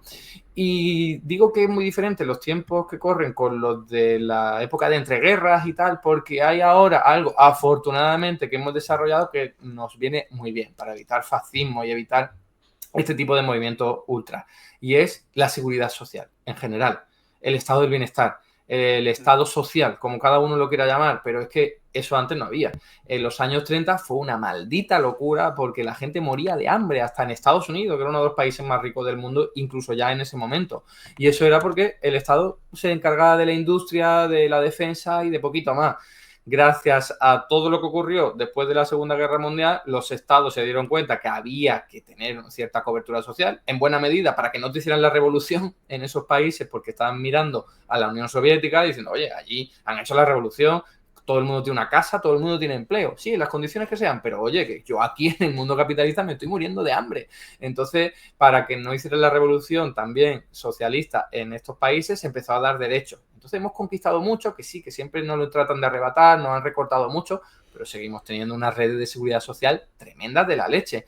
De hecho, ¿cuáles son los dos países en los que no ha ganado mucho poder la extrema derecha y sobre todo que el gobierno de izquierda se ha mantenido en el año 2024 y 2023? El de México y el de España. Y yo veo claro que es porque, partiendo de que sí que han tenido muchos defectos y que se podría haber hecho mucho mejor, joder, han creado unas redes de seguridad social tremendas con la crisis inflacionaria después de la pandemia y con la guerra de Ucrania. O sea que cuando tú defiendes y proteges a la gente de las inclemencias de los mercados, ya no se van a ir tan fácilmente a votar a la derecha. Entonces, en la Gran Depresión era una locura porque la gente se moría directamente, están dispuestos a votar a quien sea de forma desesperada. Algo parecido, salvando la distancia, como lo de Argentina, cuando las cosas van tan mal, pues te aparece un loco que te dice que te va a resolver todos los problemas y tú estás desesperado y lo votas. Esto es así. Así que cuanto menos desesperemos a la gente, pues mejor para que no triunfe la extrema derecha. A ver, por aquí el chat nos dice más cosas, ¿vale? Belial Spal, pues los acontecimientos son cíclicos porque parecen repetirse tal como estuvieron en el siglo pasado. Esta es una versión que muchos historiadores critican, ¿no? Pero yo sí que es verdad que veo muchos paralelismos y mucha repetición de ciertos eventos, la verdad. De hecho, ya me pasó, una vez de hecho hice un artículo con parecidos de la España del siglo 30, ¿no? De los años 30, perdón, con la actual. Y de verdad, durante 2020 y 2021 dieron miedo muchas cosas, porque se repetían muchas cosas y parece que vamos a los escenarios. A ver, por aquí nos preguntan, ¿es posible sobrevivir en este nuevo escenario sin soberanía monetaria? A ver, ¿quién ha preguntado eso? Que parece que es de teoría monetaria moderna, ¿no? A ver, soberanía monetaria, para quien no nos siga, es el hecho de que un país pueda crear la moneda que utiliza. Por ejemplo, España no es el caso, porque España utilizamos el euro que no podemos crear. Lo crea el Banco Central Europeo, que depende de la Unión Europea en general, no de España, ¿no? En cambio, Suiza sí tiene soberanía monetaria, el Reino Unido sí tiene y todos los países que tengan su propia moneda sí tienen. Y eso te da muchísimas ventajas, aunque también el hecho de tener una moneda común como la del euro te otorga otras ventajas. Entonces, este es el debate de siempre. Yo la verdad es que preferiría que los estados tuvieran su propia moneda, porque la moneda es una herramienta de poder, ya he hecho referencia a esto antes. Entonces, lo lógico es que un estado, si va a mantener el poder para controlar su territorio, también tenga la moneda, porque es una herramienta más, como poner las leyes, como dar ayudas a la gente, la moneda es una más. Entonces, lo lógico es que el estado tenga también una única moneda. De hecho, lo hemos visto a lo largo de la historia, cuando hay una reunificación de un país, como Italia, como Alemania, acaban teniendo solo una moneda. Cuando hay una desintegración de países como la de Yugoslavia, la antigua Yugoslavia o la Unión Soviética, cada uno de esos países pasa a tener una sola moneda. Lo raro es lo de la Unión Europea, ¿no? La eurozona concretamente, que tenemos una moneda para muchos países en los que no hay unión política, ni muchísimo menos, tampoco unión fiscal y mucho menos unión bancaria. Entonces, la verdad es que es una defesio, es un monstruo de Frankenstein que no funciona bien. Ahora bien, ha funcionado mejor en los últimos años porque han aprendido de sus errores, sobre todo después de la pandemia, porque la Unión Europea de ahora no es la misma de que hace 10 años. No. Para nada. De la troika hemos pasado a meter miles de millones de dinero público para todo, para ayudar a todo, cuando antes era el austericidio, ¿no? Que vivimos. Y lo han hecho obligado. Entonces, una de las soluciones podría ser que la Unión Europea fuera un Estado. Eso es, sería una solución. Hay gente que dice, qué locura, cada uno con su idioma, cada uno con su cultura, y es verdad que cuesta mucho imaginárselo, ¿no? Pero aunque no llegue a ser un Estado, que al menos sí tenga muchos más mecanismos de compensación como los que acabáis de decir. Que hay una guerra, una pandemia o lo que sea, vamos a dar ayuda de forma mancomunada sin esa rivalidad de hace 10 años de a Grecia no, porque son unos vagos, a España no, porque también, en fin. Ahora las cosas afortunadamente han cambiado, porque no le ha quedado más remedio, todo hay que decirlo, Claro, que la porque no Unión ha Europea quedado. cambió cuando en Grecia iba un tío con el puño levantado ganando en las elecciones, o cuando surgió el 15M en España, o cuando apareció Marine Le Pen con muchísima más fuerza todavía, o los extremismos en Finlandia o en Hungría. Ahí fue cuando le vieron la oreja al lobo y dijeron, hostia, que Dios aprieta pero no ahoga, ¿no? Entonces es porque tuvieron que hacerlo, ¿no? Entonces yo creo que merece la pena, con esto termino, luchar por eso. O sea, ya tenemos todo este pifostio montado. Vamos a tratar de mejorarlo, vamos a tratar de que, aunque no tengamos soberanía monetaria, vamos a tratar de que funcione de una forma más armónica, porque tener el euro te concibe muchas ventajas. Yo siempre he sido muy crítico con el euro y con esta construcción europea neoliberal, porque es al fin y al cabo lo que es, pero oye, que el euro sí que te protege frente a depreciaciones importantes, no hay riesgo de tipo de cambio entre los países, tiene muchas ventajas que son muy interesantes y que convendría mantener. Sí, sí, sí, yo estoy de acuerdo contigo. De hecho, yo actualmente siempre apoyo más pues aprovechar lo que ya está la Unión Europea e intentar volcarla un poco más hacia nuestro lado, que ya de hecho, quiero decir, para la extrema derecha odia a la Unión Europea porque la ven progre. Y tú dices, a ver, no, estás confundiendo que respeten los mínimos derechos humanos con lo que para ti es el progre, que es muy diferente, porque la Unión Europea nace como una unión en neoliberal, como tú has dicho, ¿no? Y una unión puramente económica, solamente que han dicho, oye, habría que respetar los derechos de la gente, ¿no creéis? Y aquí es donde se han vuelto los ultras locos. Es que la única manera que tienes de unir a varios países tan diferentes es que les salga rentable estar dentro. Y les sale rentable si puede obtener herramientas que ayuden al desarrollo económico, social y político del país. Si no, no estás dentro. Es que si no, no tiene ningún sentido. No vas a trabajar con el euro. ¿Por qué España trabajó con el euro? Porque luego llegaron un montón de dinero de los fondos FEDER, de los fondos de no sé qué, para mejorar el desastre que teníamos aquí después de la transición. O sea, es que eso es así. Es que eso es así. Y en el momento en el que la Unión Europea se utiliza para exprimir a los ciudadanos, se te levanta la gente en contra. ¿Para qué me voy a quedar aquí? Si yo no tengo nada que ver con un alemán, me juntaré con el alemán. Si entre todos hacemos algo interesante. Y yo creo que eso lo han ido entendiendo, que al final Alemania y Francia quieren mantener su posición hegemónica en la Unión Europea y no la van a perder si se comportan como unos capullos. O sea, es que esto es así, porque a nadie nos cae bien, sobre todo Francia. Es que es verdad, es que no nos caen bien, no nos soportamos mucho. Esto es así, entonces, joder, yo estoy dispuesto a remar. Yo me he vuelto muy europeísta con el tiempo, porque claro, creo que en Europa tenemos cosas súper guays, como un Estado de Derecho y social, como no hay en todo el mundo, quitando quizá de China y de ciertos países así un poco más socialistas. Y coño, pues vamos a tirar por ahí. Yo estoy dispuesto a arrimar el hombro con quien sea si se trata de proteger los intereses de los trabajadores. Esto es así. Entonces, pues bueno, sigamos por ahí. Ahora bien, si la extrema derecha se hace con el poder, apoyado por la derecha conservadora o la derecha liberal, y empiezan a tirar para atrás todo eso... Prepárate. Claro, le van a dar mucho por saco a la Unión Europea ahí. Claro, si empiezan a dar por culo con eso...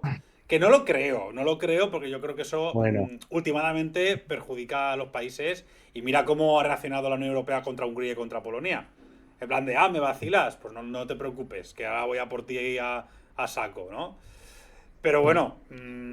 ¿Habéis visto el comentario de Bastián en el chat? Es buenísimo, el de la noticia del Mundo Today. Sí, sí, es buenísima. ¿Visteis la noticia del Mundo Today que dice que la mayoría de españoles apoyaría un ejército europeo formado por franceses? Sí. Claro. Yo, por ejemplo, a una unidad militar en defensa, yo no le diría que no. Decir, yo apoyaría un ejército de húngaros, con Orbán al frente. No, pero es verdad que tuviéramos una defensa común en la Unión Europea, un ejército común. Yo creo que, aparte de ahorrar costes, también favorecería mucho el intercambio cultural, social, porque mucha gente se olvida que dentro del ejército hay un montón de puestos de trabajo, en logística, en comunicación, en psicología. O sea, funcionaría como un Erasmus de la defensa. Igual que existe con la policía, con la Interpol, Con la Europol... Es que hay varios existe. problemas con el tema del ejército europeo, que es una, el seguro. tema idiomático, ¿vale? Que aunque parezca que no es una tontería. Y dos, las distintas culturas militares de los ejércitos. Y eso que hablamos de ejércitos occidentales. Y luego que hay muchos mandos, por ejemplo, aquí en España pasa, que hay muchos mandos para el ejército que es. Pues imagínate a nivel europeo lo que pasa. Y todos quieren mandar. Entonces, al final tienes unas estructuras que no acaban de ser muy competentes. Claro. Pero bueno, posiblemente... Lo veo se más podría. sencillo que una unidad fiscal, por ejemplo. Una armonización fiscal y bancaria sí que me parece un trabajazo. Ponte de acuerdo en los impuestos con 27 países. Eso sí que me parece una movida que te cagas. Y más teniendo dentro de la Unión Europea y dentro del continente europeo paraísos fiscales. Que te O valen- salario mínimo, o ponte a salario poner mínimo. salario mínimo. Una Te Y a locura. los salario nórdicos, dando por saco. Pues y para... creo que hay que hacerlo. O sea, creo que hay que tirar Para por ahí. acabar, porque tienes que irte ya en breve, quería preguntarte un tema que se sale un poco y es ¿qué piensas de este argumento? Es de las relaciones con China, ¿no? Es decir, ahora parece que acabamos de descubrir China, ¿vale? Y además, por ejemplo, nosotros la verdad es que cada vez nos gusta más también China, ¿vale? Es decir, quitando la parte negativa que tiene, ¿no? De que no es una democracia liberal y nosotros nos hemos criado en la realidad de que si no eres una democracia, además entendiendo democracia por democracia liberal, ojo, pues no es un sistema admisible, ¿no? Y estamos un poco en esa construcción mental, pues claro, cuando es un sistema de corte dictatorial, que esto habría que matizarlo mucho, ¿no? Por la misma pugna interna que hay en el Partido Comunista y en el poder político chino, ¿no? Que no es una dictadura como la de Franco, con un líder absoluto y tal, sino con una pugna política, ¿no? Interna constante. Tenemos una Pero raid sí, raid. de Colorín colorín colorado. TV. ¿Qué tal? Bienvenidos. Bienvenidos y bienvenidas. Imagino que habréis acabado ahora. Un placer teneros por aquí. Estamos acabando esta primera sección con Eduardo Garzón. Hemos hablado de aranceles y de Trump. Ahora vamos a hablar muy rápido de China y ya acabamos esta primera sección. Así que si queréis preguntarle algo a Eduardo, lo tenéis enfrente. Vale. Pero bueno, una vez quitado esto, pues nos damos cuenta de que China también tiene muchas cosas muy positivas. Y a mí, tú que estás más metido en esto, ¿no? Me hace mucha gracia el tema de cómo los liberales te dicen que no, hombre, que China lo que es un estado muy capitalista, ¿no? Y me hizo gracia, creo que fue en el podcast de Joe Rogan, que salió un empresario asustado de China es increíblemente socialista. Vale, pero asustado, en plan Joe Rogan. ¿Pero de verdad esto es así? Y decía, sí, esto es así, yo he estado ahí y el Estado se mete en todo, ¿no? Entonces, ¿tú cómo definirías a China y qué piensas del acercamiento que puede haber entre Europa y China y en especial de España a China, ¿no? Acabamos de ver lo que ha dicho China de España y Pedro Sánchez y no sé qué. Entonces, no sé, ¿qué opinas de todo esto? Es un poco difuso, divaga, ¿eh? Sí, no, pero está bien porque es el tema del momento y yo llevo siguiendo a China desde hace tiempo porque estaba cantado que iba a ser el futuro. Y lo que ocurre es que siempre tenemos la manía de comparar China con cualquier otro país. Y China es otro rollo totalmente diferente. O sea, es simplemente en población. Son 3 veces la Unión Europea. O sea, que es que cuando hablamos de China hacemos comparaciones con Alemania y no. Habría que hacer la comparación con 3 continentes como Europa. Porque a veces dice, hay una crisis financiera o inmobiliaria en China. Y es como, perdona, a lo mejor en una parte de China que es pequeña para todo ese pedazo de país, ha habido una crisis. Pero eso es como si hay una crisis inmobiliaria en Portugal de 3 Unión Europea. Pues efectivamente la economía ni lo va a notar, ¿no? Entonces, eso por un lado. Luego, ahora quiero comida china, joder. Luego, no es socialista al 100%, pero tampoco es capitalista, como lo tratan de vender algunos. A ver, una economía que funciona con toda la tierra nacionalizada, eso no puede ser capitalista. Llámalo como quieras, pero capitalista no puede ser. O sea, insisto, toda la tierra, toda la propiedad de los solares, todas las viviendas son de la propiedad del Estado chino. Otra cosa es que luego los ceda, luego los permita que se hagan actividades económicas ahí, que la gente viva en sus casas, etcétera, etcétera. Pero de verdad que eso no puede ser compatible con el capitalismo. Además, luego tenemos una planificación económica de la leche increíble que no va a las pequeñas empresas, que eso sí les deja mucha libertad. Por eso mucha gente utiliza la experiencia individual que hay en una pequeña empresa para decir, oye, esto es liberalismo porque ni pagamos impuestos. Y es verdad que el Estado chino, con todas las provincias que tiene, no se mete mucho ahí. Apenas se mete en lo económico, luego en lo político y en lo social es otro rollo, ¿no? Pero en lo económico, oye, a los pequeños autónomos, a las pequeñas actividades económicas, empresariales, les deja mucha libertad.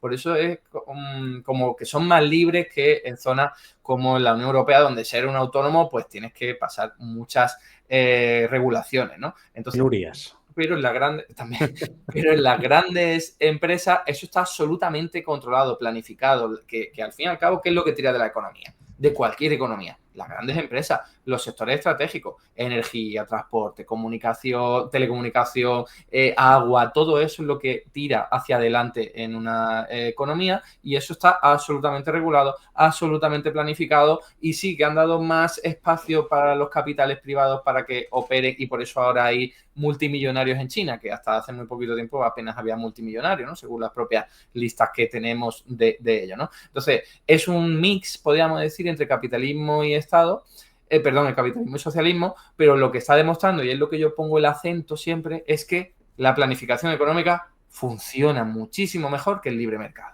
Que a lo mejor ellos se pasan, te lo compro, que a lo mejor un poco de más de mercado estaría bien, pues vale, lo podemos debatir, pero lo que no cabe duda es que han logrado sacar a millones de personas de la pobreza en muy poquito tiempo, en un contexto en el que ningún otro país del mundo lo ha podido hacer. O sea, llevamos décadas hablando de cómo Latinoamérica va a pasar por fin a desarrollarse y jamás lo hace, de cómo el África subsahariana también quiere hacer eso y jamás lo hace, y China lo ha logrado porque ha hecho planificación económica, aranceles, subvenciones, inversiones públicas de todo tipo. Entonces, esa es la vía para hacer desarrollar una economía. Con todas las pegas, todas las desventajas que tiene, es una demostración de que el liberalismo, el libre mercado, ese que nos metieron en la cabeza en los años 80, es un fracaso, es un error absoluto, y de aquellos polvos, estos lodos. China ha adelantado por la izquierda en muchos sectores tecnológicos, en muchos ámbitos económicos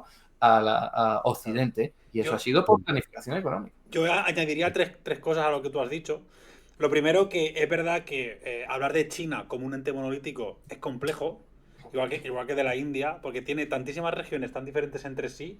Es más, dentro de la India hay estados, hay regiones donde están gobernando los comunistas directamente, y hay regiones donde no. O sea, quiero decir, con modelos diferentes. O sea, hay que atender mucho o sea, si lo hacemos con España muchas veces, con nuestras propias regiones, imagínate pues, gigantes como la India o como China, que, en fin, es bastante complejo. Luego, yo creo que China ha podido hacer todo esto, más allá de que por que la planificación económica funcione, porque son muy grandes y por lo tanto, pues no me puedes hacer un golpe de Estado ni me puedes quitar de en medio. O sea, no soy Cuba, no soy Chile, no me puedes tocar las narices. Y además he tejido una red clientelar a mi alrededor, que eso lo he sabido hacer muy bien, y por lo tanto no me vas a quitar de en medio fácilmente. Y tres, que esto ya es una teoría que yo he hablado con muchísima gente, el tema de que este mix que hace China de entre comunismo y capitalismo es una estrategia para destruir al capitalismo y luego construir el Estado socialista. En plan de, mira, yo voy a aceptar estas reglas, voy a ser la primera potencia económica del mundo y voy a arrastrar a todo el mundo a mi órbita, y cuando llegue la decadencia del mundo occidental, entonces construiremos el socialismo del que hablaba Marx, que nunca lo sabremos si esto será así. Eso es lo que hizo el Partido Comunista chino. Claro, pero, claro, es verdad que esos pasos, si vemos atrás en la historia, los han dado tal cual. O sea, y estamos yendo hacia eso tal cual. Entonces dices, hostia, quiero decir, a mí lo que más me molesta de China, evidentemente, son las libertades civiles que concebimos en el mundo liberal occidental. Libertad de expresión, de información, de pensamiento, ¿no? El tema de la intranet, todo esto, que yo creo que es donde deberían, evidentemente, mejorar, ¿no? La participación política, estas cosas que defendemos aquí, y que evidentemente lo hacemos desde una óptica occidental, pero yo creo que es una cosa pues, que tiene que mejorar, sinceramente, ¿no? Pero también es verdad que me parece mucho más fácil, lo he dicho muchas veces aquí también, arrastrar a China a ese punto a través de relaciones internacionales, a través de conocernos, etcétera, y que entiendan pues que a lo mejor tienen que aflojar un poquito la mano con algunas cosas, antes que convencer a Estados Unidos de que adopte un estado del bienestar. O sea, o que respete el cambio climático. Es verdad, es que me parece mucho más sencillo que China adopte políticas liberales en lo social antes que lo haga Estados Unidos. O sea, sinceramente, me parece mucho más fácil porque, coño, es que, joder, China invierte en todo aquello que a mí me gusta. En protegernos del cambio climático, en servicios públicos, en energías limpias. Joder, y es verdad que yo miro hace 20 años y dices, joder, qué país de mierda. Pero es que en todos los indicadores ha mejorado. Entonces, pues bueno, falta mucho, sobre todo yo que soy bastante anarquista. Yo creo que pues, yo no creo en la autoridad, ¿no? Vertical. Y evidentemente China, otra cosa no, pero vertical es de la hostia. Pero coño, me parece más complicado que China cambie en eso a que Estados Unidos invierta en energías limpias, proteja con el cambio climático, deje de declarar guerras a diestro y siniestro. Joder, que esa es otra cosa, que China, la política exterior que tiene, es súper poco agresiva. Sí, muy pacifista. No podría, tiene un conflicto bélico desde la guerra de Corea de 1953. Podría arrasar si quisiera con todo lo que tiene. Empieza a enviar chinos a todo. O sea, que es verdad, podría hacer 1000 destrozos. Tiene a Oriente Medio ahí. Podría dar 3 pasos y ¿sabes? Pero no sé. Es que yo creo que evidentemente tiene que ver mucho con la cultura y el pensamiento que tienen, ¿no? La manera que tienen de funcionar. Y yo creo que es ahí donde Estados Unidos no va a cambiar. O sea, ellos están con el tema este del... ¿Cómo se llama? Ahora no me sale. El derecho este divino que se creen que tienen de poder hacer lo que les dé la gana en nombre de la democracia. El destino manifiesto, eso, ¿no? Yo me creo con la autoridad de poder... De ser el faro de la libertad y el faro de la democracia en el mundo y eso me da derecho a meterme donde me da la gana. Y todos los países que comercian con China o que tienen relaciones con China lo dicen. Dice, joder, es que China me ayuda y comercia conmigo, pero no me pide que cambie de arriba abajo todo mi país. Ni me pide poner bases militares en mi país, ni me pide poner un asesor de su país. Es como, me deja hacer, me deja hablar, me deja... Que yo creo que pues, probablemente sea más inteligente, ¿no? No sé. También es una reflexión que lanzo al aire. Hay muchas cosas de China que no conozco y a lo mejor un disidente chino se caga en toda mi puta estampa. Pero claro, tampoco, en plan de, oye, que aquí pues igual nos persiguen más de la cuenta, ¿no? Probablemente, y eso no lo defenderé nunca. Pero hostia, a César lo que es del César también, ¿no? Entonces... Sí, por ejemplo, Bastian nos comenta, bueno, sigue siendo un estado muy poco tolerante con el colectivo LGTBIQ. Claro. Sí, la verdad es que, por ejemplo, esas son unas cosas más tristes, porque de hecho Xi Jinping no es que vaya en el camino contrario, pero se ha parado totalmente en ese camino. Pero es verdad que yo veo más fácil atraer un estado que se dice socialista a que tiene que ser tolerante con todo el mundo, porque es la base del socialismo. Es decir, es estúpido que quieras que todos los trabajadores sean iguales y que luego persigas a una gente por sus características sexuales, ¿vale? Es estúpido, es incoherente, y de ahí que la mayoría de estados socialistas modernos pues han dicho, oye, aquí la cagamos. Entonces yo creo que China, que además es estado racional, en algún momento dirá que no, mientras que es muy fácil que veamos una involución grandísima ahí en la mayoría de Occidente. Porque y además que hay un montón de estados con democracias liberales que no son para nada tolerantes con el colectivo. No solo eso, sino que las fuerzas que dicen que hay que ir contra esa tolerancia están muy a alza en todo Occidente. Es decir, Occidente está teniendo una pulsión hacia la derecha gigantesca y, sinceramente, yo más que temporal pienso que es que están en el ADN de Occidente, porque si en el ADN de Occidente está el colonialismo, está la supremacía europea y cultural y tal, pues eso te lleva hacia donde te lleva al final, por más que lo intentes tapar. Yo creo que... Y ya no hablemos de Estados Unidos, que la mayoría de su historia ha sido decidir entre la extrema derecha o Ciudadanos. Entonces, ¿eso a dónde te lleva? Pues a Trump, si es que no tenía otro fin, y Trump es el principio, es con lo que dices aquí, ¿no? Que lo siguiente es Gilead, que no está nada lejos. O sea, pero nada lejos. Porque este gilipollas le va a salir mal porque gobiernan muy mal. O sea, son unos inútiles gestionando a la extrema derecha. No, desde luego, la eficiencia del Estado chino no vamos a discutirla aquí. Pero... Eso, otra cosa no. Pero la eficiencia no voy a discutirla. Y luego que criticamos pues medidas e instituciones autoritarias de China, pero somos muy benevolentes con las de las democracias liberales. Que esto ya lo habéis hablado un montón de ocasiones, pero aquí votamos cada 4 años y si te he visto no me acuerdo. No hay control de responsabilidades, no hay rendición de cuentas, encima las elecciones están absolutamente influidas, por no decir manipuladas, por los grandes medios de comunicación, por actores que tienen mucho poder económico. Al final eso tampoco es democracia y bueno, a veces vamos con una visión eurocentrista de esto es democracia y lo que hacen, perdón, en algunas regiones de China que se ponen a votar si van a construir un puente ahí o no, eso no es democracia. Pues a lo mejor es más democracia que lo que hacemos aquí, al menos para ese tema en cuestión. Pues sí, claro. Toda la razón. Es una visión interesante. La verdad es que, bueno, desde luego, lo que parece es que Donald Trump ha conseguido él solo poner en el foco a China, que estaba increíblemente alejada de Occidente, y cargarse todo este poder estadounidense que se ha sembrado durante los últimos 100 años, Tal cual, con montones de dinero, con un esfuerzo increíble por parte de Estados Unidos para ser la metrópolis del mundo libre, guiño, guiño, y que este señor se lo está cargando en 3 meses. O sea, de aquí a que acabe el mandato, si no le meten, no sé, si no lo revientan antes o le pasa algo, ya veremos. Pues bueno, Eduardo Garzón, ha sido un placer tenerte aquí. La verdad es que es súper interesante todas las cositas económicas que nos has contado. Muy atentos a todo lo que está haciendo Eduardo Garzón en su canal de YouTube, que está súper a tope. Aquí, que está emitiendo 3 veces a la semana. Antes emitía una, está aquí 3 veces. Y más cosas, ¿no, Eduardo? A ver qué nos cuentas. Sí, nada, muchas gracias a vosotros. Por fin hemos colaborado. A ver si lo hacemos también en otras ocasiones e incluso cuando yo esté emitiendo y no vosotros. Y nada, o sea, yo estoy aquí lunes, martes y jueves. Mañana voy a estar a las 8 de la tarde para presentar o moderar un debate entre 2 economistas feministas, economistas feministas o mujeres feministas en general, porque una de ellas es Rosanna Kramer, que no sé si sabéis quién es. Sí, claro. Una filósofa youtuber y bueno, tiene una visión del feminismo muy particular, es desde la izquierda, pero es muy particular porque ha escrito un libro que se llama El patriarcado ya no existe.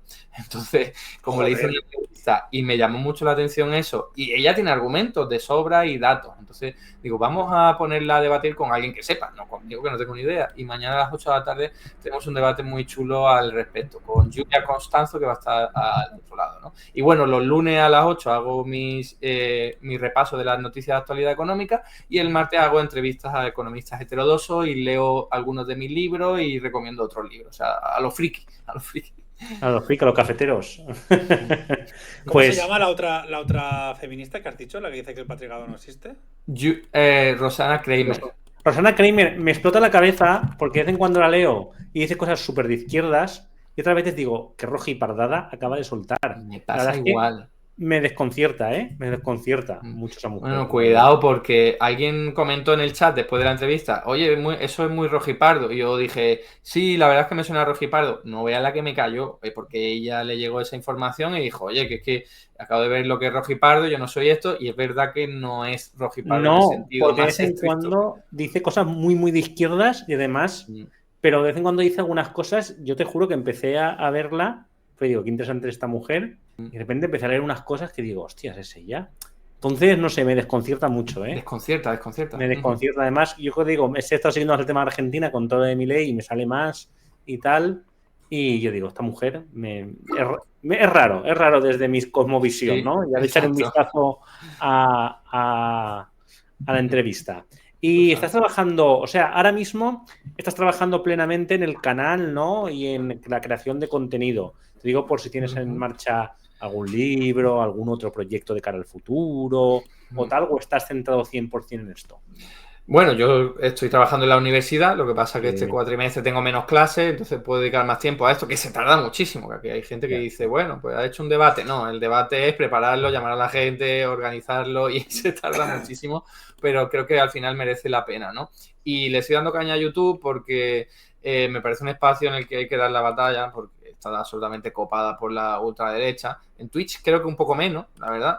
Y lo que hago es básicamente eso ahora, sí, porque, bueno, tengo proyectos editoriales, tengo 2, pero los tengo muy parados, la verdad, y no quiero hablar de ellos porque si al final no sale, no tendría muchas gracias. Pero bueno, también hago labores de investigación en la universidad y saco artículos y tal, pero de momento eso es lo que tengo.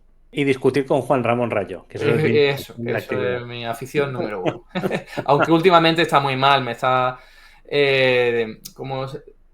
¿cómo decirlo? Me he decepcionado, me está decepcionando mucho porque es tan partidario de Milei que ha acabado defendiendo cosas que no tienen ningún tipo de defensa. Por ejemplo, lo de la CryptoGate y la Libra lo ha defendido. Ha dicho, no, es que Milei no sabía nada del tema. Venga ya, hombre.